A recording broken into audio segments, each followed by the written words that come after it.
বন্ধুসকল স্বাগতম জনাইছোঁ মই ইউটিউব চেনেল ষ্টাডি ফৰ জবলৈ। চ' এইটো এটা ভাইৰেল হৈ থকা অংক আজিৰ দিনটোত যে কি দিছে, এজন বেপাৰীয়ে 5,600 টকাত কিছু বস্তু কিনি কি কৰিছে, 80% বস্তু 10% লাভত বিক্ৰী কৰে। বাকী থকা বস্তুখিনি কিমান শতাংশ লাভত বিক্ৰী কৰিলে মুঠ লাভ 11% হ'ব। আজিৰ দিনটোত ৰাতিপুৱাৰ পৰা এইটো অংক গ্ৰুপবিলাকত ভাইৰেল হৈ আছে যে এইটো অংক কৰিব পৰা নাই হা। চ' আমি কেনেধৰণে কৰিম, অপশ্যন দিয়া আছে আমাক এইকেইটা: 12% লাভ, 20% লাভ, 15% লাভ, 14% লাভ। এইকেইটা আমাক অপশ্যন দিয়া আছে। আমি অংকটো কৰোঁ, আগবাঢ়ি যাম। প্ৰথম কথা, ইতিমধ্যে মোৰ আগৰ ভিডিঅ'বিলাকত পাৰ্চেণ্টেজৰ অংকৰ আগৰ ভিডিঅ'বিলাকত মই উল্লেখ কৰি থৈছোঁ যে পাৰ্চেণ্টেজৰ অংক আমি যেতিয়া কৰিম আমি এই পাৰ্চেণ্টেজ যিকেইটা আছে পাৰ্চেণ্টেজবিলাকৰ পৰাই আমি আৰম্ভ কৰিম, তাৰ পৰাই আমি আৰম্ভ কৰিম হা। ত' ঠিক আছে, ধৰা হ'ল তেওঁ কিমানখিনি বস্তু বিক্ৰী কৰিছে, তেওঁ বিক্ৰী কৰিছে 80% বস্তু বিক্ৰী কৰিছে। কিমান শতাংশ? 80%। চ' আমি 80%ৰ পৰা আমি আৰম্ভ কৰোঁ। 80% মানে কিমান? 80/100। 0 কাটি দিলোঁ, 2ৰে 4 বাৰ, 2ৰে 5 বাৰ, মানে মুঠ হ'ল 5টা বস্তু আছিল তেওঁৰ যদি মুঠ 5টা বস্তু আছিল আৰু তেওঁ বিক্ৰী কৰিছে কি 4টা বস্তু বিক্ৰী কৰিছে। এইখিনি আমাৰ কি অৰিজিনেল আৰু এইখিনি আমাৰ কি বিক্ৰী কৰা, হয়নে? আচ্ছা, এতিয়া বাকীটোৰ কিমান থাকিল?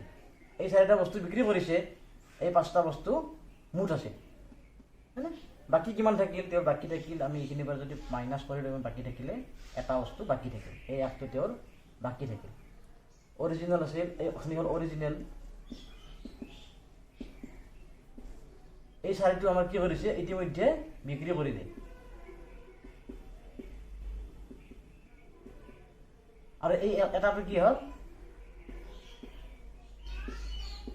বাকী থাকিল, হয়নে? 80% যদি বিক্ৰী কৰিছে, 80% মানে 4টা বিক্ৰী কৰিলে, টোটেল 5টা। এইখিনি হ'ল অৰিজিনেল টোটেলটো, আৰু কিমান হ'ল, এই এক বাকী থাকিলে। এতিয়া এইখিনি হ'ল এমাউণ্ট বুলি আমি ধৰি ল'ব পাৰোঁ। এমাউণ্ট এইখিনি টোটেল 5 টকাৰ বস্তু আছিলে হা। আমাক ইমান যিহেতু টকাটোহে দিছে, টকাটোৰ 80% আমি উলিয়াইছোঁ হা। 5 টকাৰ বস্তু কিনিছিলোঁ, 4 টকাৰ বস্তু বিক্ৰী কৰিছে, 1 টকাৰ বস্তু তেওঁৰ বাকী আছে এতিয়ালৈকে। এতিয়া 4 টকাৰ বস্তুটো তেওঁ কিমান লাভত বিক্ৰী কৰিছে আমাক দি দিছে, 10% লাভত। কিমান লাভ? 10% লাভ মানে কি 10/100। 0 কাটি দিলোঁ, হ'ল কিমান 1/10। মানে 10 টকা যদি বস্তু বিক্ৰী কৰে লাভ হয় কেইটকা? 1 টকা। লাভ হয় কেইটকা? 1 টকা। যদি 1 টকা লাভ হয় তেতিয়াহ'লে বস্তুটোৰ বেচা দাম কিমান হ'ব? এইটো যোগ কৰি দিলে কিমান হ'ব? 11 টকা। 10 টকাৰ বস্তু বিক্ৰী কৰিলে 11 টকা লাভ হয়। বস্তুটো কেইটকাৰ আছিল? 10 টকা আছিল কিনা দাম। 10 টকাৰ বস্তুটো বিক্ৰী কৰিছে কিমানত? এইটো হ'ল আমাৰ কি, এইবাৰ এইটো কি আহিল? CP। এইটো হ'ল কি? SP। CP হ'ল, এইটো SP হ'ল। CP যদি 10 টকা হয়, 10% শতাংশত SP কিমান হয়? 11 টকা হয়। মন কৰিব, এই হ'ল 11 টকা SP, CP 10 টকা। আমাৰ ইয়াত CP কিমান আছে? বিক্ৰী কৰিলে কিমান টকাৰ বস্তু? কিমান টকাৰ বস্তু বিক্ৰী কৰিছে? 4 টকা। 4 টকাৰ CP হ'লে SP কিমান হ'ব? আমি পুৰা নৰ্মেল কৰি দিলে আমি পাম 4.4 পাম। 4.4 আমি পাই যাম। আচ্ছা, কিমান টকাৰ বস্তু বিক্ৰী কৰিছে? 4 টকাৰ বস্তু বিক্ৰী কৰিছিলে। এতিয়া এইটো কিমান পালা? 4.5 টকা পালা। লাভ কিমান হ'ল? 4.5 টকা ইতিমধ্যে পাই ল'লা। আচ্ছা, বাকী কিমান আছিল? বাকী আছিল 1 টকাৰ বস্তু। টোটেল লাভ আমাৰ কিমান হ'ব লাগে? 11%। ঠিক আছে, 11%টো কৰোঁ আমি। 11% মানে কিমান?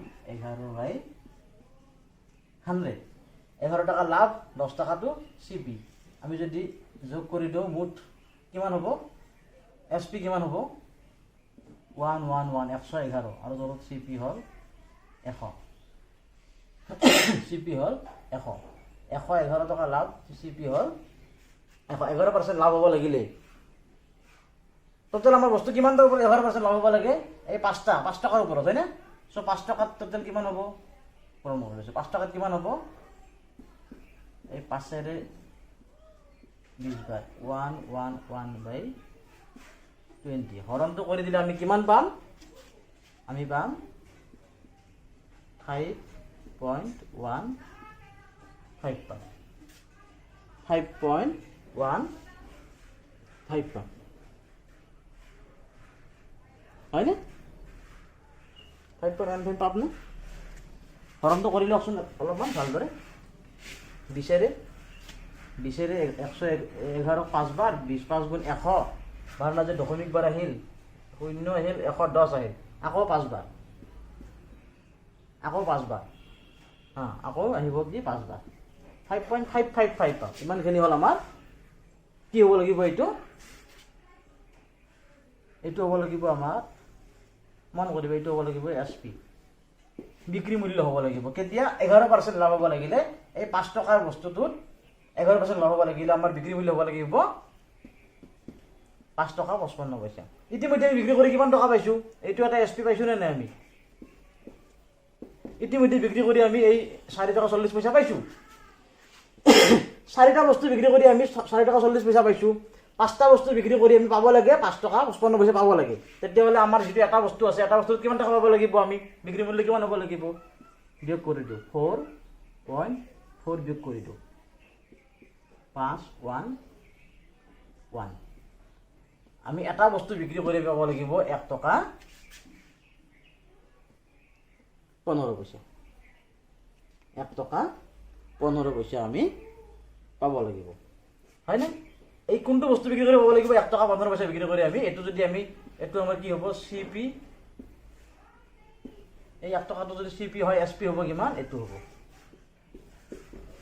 এসপি এই 1 টকাটো সিপি হলে এটো হ'ব আমাৰ এসপি তেতিয়াহলে আমাৰ পার্সেন্টেজ কিমান হ'ব এতিয়া লাভ কিমান হলে 0.15 লাভ কিমানত লাভ হৈছে এটো 1 টকা কিন্তু পার্সেন্টেজ কৰি দিয়া কিন্তু 100% কৰি দিও কৰি দিলে কিমান হ'ব 15 1 গুণ 15 দুটা শূন্য আছে দশমিকটো নোহোৱা হৈ পেলাই গুচি যাব মানে 15% মানে 1 টকাৰ এই বস্তুটো আমি 15%ত কৰিব লাগিব অংকটো বুজি পাইছে নে আপোনালোকে যদি বুজি পোৱা নাই মই আকৌ এবাৰ ৰিপিট কৰিছো অংকটো খুব ভালদৰে মনোযোগ দিব প্ৰথমতে আমাক কি কৈছে আমি অংকটোৰ পৰা কোৱেশ্চনটোৰ পৰা আগুৱাই গৈছো ইমান টকাৰ বস্তু কিনিছে আমি এটো ইগনোৰ কৰা পইচাৰ কথাটো আমি নানো এটা হিচাপত নানো 80% বস্তু মুঠ বস্তু কিমান আছিল তেতিয়াহলে 100% 100% মুঠ বস্তু তাৰে 80% 180% আমি বিক্ৰী কৰিছে কিমান 10% লাভ তেনে 180% মানে কিমান আমি ইয়াক ভগ্নাংশ কৰিছো পাৰ্চেন্টেজটো ভগ্নাংশ কৰাটো হৈছে 5/4 এই 5/5 টো কি অৰিজিনাল মানে ইমান এটো কি আছে অৰিজিনাল বস্তু আছিল এই 5 টকাৰ অৰিজিনাল বস্তু আছিল আৰে 80% বিক্ৰী কৰিছে মানে কিমান 4 টকাৰ খিনি বিক্ৰী কৰিছে এই 4 টকাৰ বস্তু বিক্ৰী কৰিছে কিমান হত 10% লাভত এই আমি 10% লাভ উলিয়াইছো মন কৰা ইয়াত বাকি টকা খিনি দিছে না বাকি টকা কথা কৈছে না সব বাকিটো উলিয়াই দিছে বাকি কিমান বাকি থাকিল কিমান 1 টকাৰ বস্তু বাকি থাকিল এতিয়া আমি 4 টকাৰ বস্তু 10% লাভত কিমান পইচা পাইছে আমি চেক কৰিলো 4 টকাৰ বস্তু 10% লাভ 10% লাভত হিসাব কৰিছো ভগ্নাংশ কৰাতে 1/10 হৈছে 1 to লাভ 10 to অরিজিনাল তেনেহলে 10 to যদি কিনা দাম হয় বেচা দাম কিমান হ'ব 1 টকা লাভ হলে 11 টকা তেতিয়াহলে 4 টকাত কিমান হ'ব 4.4 4 টাকা 40 পইচা হল বেচা দাম মন কৰিবা এইখিনি 4 টকাৰ বস্তু বিক্ৰী কৰি 4 টকাৰ বস্তু বিক্ৰী কৰি আমি 4 টাকা 40 পইচা ইতিমধ্যে পাই গলো নেক্সট কি কৈছে আমি সৰ্বমুঠ লাভ কিমান কৈছে 11% তেতিয়াহলে 11% আমাক কিমান টকা পাব লাগে আমি হিসাব কৰো 11% হলি 100/11 টকা হল কিনা দাম লাভ হল 11 টকা 111 টাকাটো হল আমাৰ কিবা এসপি বিক্ৰি দাম 100 টাকা কিনা দাম আমাৰ কিনা দাম কিমান আছিল কিমান টকাৰ বস্তু কিনিছিল অৰিজিনতে 5 টকা তেনে 5 টকাৰ বস্তু বিক্ৰি কৰিলে আমি কিমান টকা পাম এই হাৰত হিসাব কৰাটো ওলাইছে আমাৰ কিমান 5 টকা 55 পইচা আমি পাম 11% বিক্ৰি কৰিলে 5 টকা 55 পইচা আমি পাব লাগে ইতিমধ্যে আমি পালো কিমান 4 টাকা 40 পইচা পাব লাগে 5 টাকা 55 পইচা তেতিয়াহলে এই যেটো এটা বস্তু যে 1 টকাৰ বস্তু বাকি আছিল এইখিনি বিক্ৰি কৰোতে আমি কিমান টকা পাব লাগিব এইখিনি বিক্ৰি কৰোতে পাব লাগিব 1 টকা 15 পইচা পাব লাগিব তাৰে 1 টকাটো আমাৰ মূল পইচা 1 টকাটো মূল পইচা লাভ হ'ব লাগে কিমান 15 পইচা 0.5 তেনেহলে 0.5 1 টকা বস্তুটো যদি কিনা দাম লাভ হ'ব লাগে 0.5 0.15 তেনেহ'লে পাৰ্চেণ্টেজটো আমি লৈ লৈছোঁ পাৰ্চেণ্টেজ কিমান 15%। বুজি পাইছেনে এইবাৰ অংকটো নিশ্চয় বুজি পাইছে। যদি ভিডিঅ'টো ভাল লাগিছে মোৰ চেনেলটো ছাবস্ক্ৰাইব কৰিব, ভিডিঅ'টো লাইক কৰিব আৰু শ্বেয়াৰ কৰিব। মন কৰিব 1000 ভিডিঅ' নোহোৱালৈকে 1000 ছাবস্ক্ৰাইবাৰ নোহোৱালৈকে মই লাইভ ক্লাছ কৰিব নোৱাৰিম। আপোনালোকে 1000 ছাবস্ক্ৰাইবাৰ কৰি দিয়ক, মই নেক্সট দিনৰ পৰাই লাইভ ক্লাছ কৰিম। Thank U.